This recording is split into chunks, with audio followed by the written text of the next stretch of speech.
Saya mau cerita. Ada dua orang sahabat yang tinggal di sebuah desa kecil di Italia. Sebut saja nama mereka adalah Pablo dan Bruno. Mereka adalah anak muda yang memiliki impian yang tinggi. Mereka sering berkhayal bagaimana kalau suatu hari nanti mereka menjadi orang terkaya di desanya. Keduanya merupakan orang yang sangat ambisius. Yang mereka perlukan adalah sebuah kesempatan. Pada suatu hari, kesempatan itu pun datang. Kepala desa memutuskan untuk mempekerjakan kedua anak ini untuk membawa air dari sungai ke sebuah penampungan air di tengah desa. Keduanya masing-masing membawa 2 buah ember dan segera menuju ke sungai. Menjelang sore, keduanya telah mengisi penampungan air sampai penuh. Kepala desa menggaji mereka masing-masing berdasarkan jumlah ember air yang mereka bawa. Wow, Pablo dan Bruno senang sekali. Ini berarti impian mereka akan segera terkabul. Mereka sulit percaya jika mereka bisa mendapatkan rezeki sebanyak ini. Mereka bekerja lebih keras lagi setiap hari agar bisa mengangkut air lebih banyak. Namun, Pablo mulai merasakan ketidaknyamanan. Ia tidak yakin pekerjaan ini bakal buat impiannya terwujud. Punggungnya nyeri dan kedua telapak tangannya lecet-lecet. Kian hari, kian takut saat harus pergi bekerja. Ia pun mulai berpikir keras, mencari akal bagaimana caranya membawa air dari sungai ke desanya. Pablo mendapatkan ide. Bruno, saya punya rencana. Daripada kita mondar-mandir bawa-bawa ember setiap hari, kenapa kita nggak sekalian aja buat sebuah saluran pipa dari sungai ke desa kita? Saluran pipa? Ide dari mana itu? Seru Bruno. Kita udah punya kerjaan yang bagus, Pablo. Saya bisa bawa 100 ember sehari. Saya akan jadi orang kaya. Di akhir minggu, saya bisa beli pakaian baru. Pada akhir bulan, saya bisa beli seekor sapi. Dan pada akhir tahun, saya bisa bangun sebuah gubuk baru. Nggak ada kerjaan sebagus ini di desa ini. Setiap minggu kita bisa liburan. Setiap akhir tahun, kita berhak cuti selama 2 minggu dengan gaji utuh. Kita akan punya hidup yang layak. Jadi buang jauh-jauhlah pikiran untuk bangun saluran pipa. Tapi Pablo tidak putus asa. Ia akhirnya memutuskan untuk bekerja paruh waktu. Ia tetap bekerja mengangkut ember-ember air. Separuh waktunya, serta di akhir pekan, dia luangkan waktu untuk bangun saluran pipanya. Hal itu tidak mudah. Penghasilannya otomatis menurun dan dibutuhkan waktu 1 hingga 2 tahun sebelum saluran pipanya bisa menghasilkan sesuatu yang berarti. Bruno dan orang-orang desa mulai mengejek Pablo. Dia menyebutnya Pablo si manusia saluran pipa. Bruno yang berpenghasilan hampir 2 kali lipat dari Pablo terus memamerkan barang-barang baru yang berhasil ia beli. Sapi, keledai, pakaian, sepatu baru, gubuk bertingkat 2. Bruno bisa makan mewah di kedai. Orang-orang di desa menyebutnya Tuan Bruno. Sementara Bruno berbaring santai di sore hari pada akhir pekan, Pablo terus saja menggali saluran pipanya. Pada bulan-bulan pertama, Pablo memang tidak bisa menunjukkan hasil dari usahanya. Pekerjaannya memang sangat berat, bahkan lebih berat daripada kerjaan Bruno. Karena Pablo juga harus bekerja pada malam hari. Demikian pula di akhir minggu. Tapi Pablo selalu mengingatkan pada diri sendiri bahwa impiannya dibangun berdasarkan pada perjuangan yang dilakukan hari ini. Dari hari ke hari, dia terus menggali, inci demi inci. Sedikit demi sedikit, lama-lama jadi bukit. Dari 1 inci kemudian menjadi 1 kaki. Kemudian jadi 10 kaki. Kemudian 20 kaki, 100 kaki, dan seterusnya. Bersakit-sakit dahulu, senang-senangnya kemudian. Demikian dia terus menyemangati dirinya sendiri. Sepulang kerja, tubuhnya lelah sekali. Fokus pada hasilnya. Kata-kata itu terus ia ulangi dalam hati setiap hari saat dia pergi tidur. Sementara dari bar di desa itu terdengar gelak tawa mengiringinya ke alam mimpi. Ayo, fokus pada hasil akhir. Hari berganti bulan, saluran pipanya sudah setengah jadi.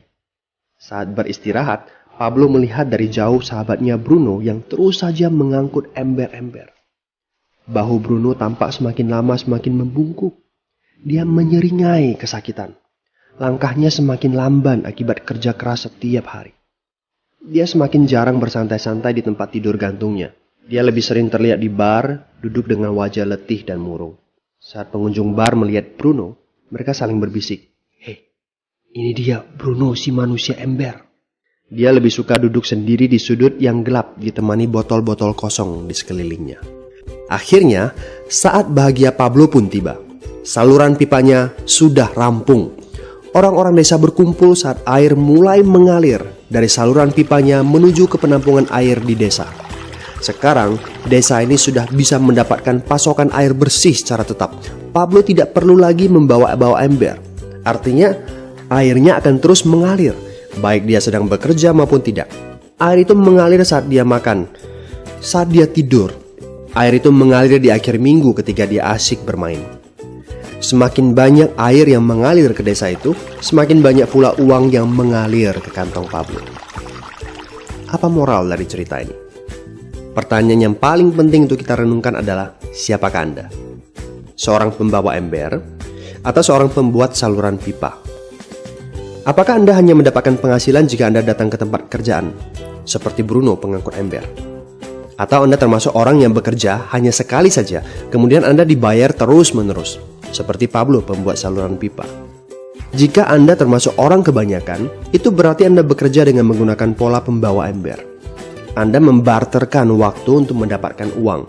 Maksudnya, bekerja 1 jam dibayar per jam, bekerja 1 bulan dibayar per bulan, bekerja setahun dibayar per tahun. Masuk akal kan? Masalahnya, dengan sistem pembawa ember, masuknya uang akan berhenti saat kita berhenti bawa ember. Artinya pendapatan kita hanya sementara alias tidak langgeng. Kalau di suatu pagi Bruno bangun dan punggungnya terasa sakit, sehingga dia tidak bisa bangkit dari tempat tidurnya, berapa uang yang akan dia dapatkan hari itu? 0 besar. Fakta yang harus kita sadari adalah kita tidak bisa bekerja selamanya karena faktor usia dan kesehatan. Jika kita tidak sanggup membarterkan waktu kita, maka kita tidak akan mendapatkan uang. Pablo jauh hari sudah menyadari keterbatasan ini. Karena itulah dia langsung berpikir untuk menciptakan suatu sistem yang memungkinkan dia untuk terus mendapatkan bayaran baik dengan cara barter waktu ataupun tidak. Pikirkan ini. Bagaimana dengan Anda? Anda mau apa kalau besok penghasilan Anda berhenti? Apa yang akan terjadi kalau Anda dipecat? Apa yang terjadi kalau kemudian Anda sakit atau cacat sehingga tidak bisa membawa ember lagi? Bagaimana seandainya perawatan kesehatan yang mendadak yang harus Anda jalani menghabiskan uang tabungan Anda? Apa yang terjadi bila uang tabungan Anda itu langsung menguap dalam semalam? Kalau penghasilan Anda berhenti besok, untuk berapa lama Anda bisa membayar hipotek Anda? Cicilan rumah, mobil Anda, ataupun untuk biaya sekolah anak-anak Anda? 1 tahun, 6 bulan, 3 bulan, atau 3 minggu? Jelas. Apakah Anda bekerja sebagai penyapu jalan, bekerja di kantor, punya jabatan tinggi, atau memiliki toko, seorang profesional di bidang tertentu, tetap saja Anda membarterkan antara satuan waktu dengan satuan uang. Apakah dengan cara demikian Anda akan aman? Satu-satunya jalan untuk menciptakan keamanan yang sesungguhnya adalah seperti yang dilakukan oleh Pablo, yaitu membangun saluran pipa saat Anda masih bekerja sebagai pembawa ember. Dengan membangun sebuah saluran pipa, Anda cukup mengerjakan pekerjaan sekali saja, capeknya sekali saja, tetapi Anda akan dibayar terus-menerus. Saluran pipa ini akan memberikan Anda penghasilan walaupun Anda sedang tidur ataupun Anda sedang main.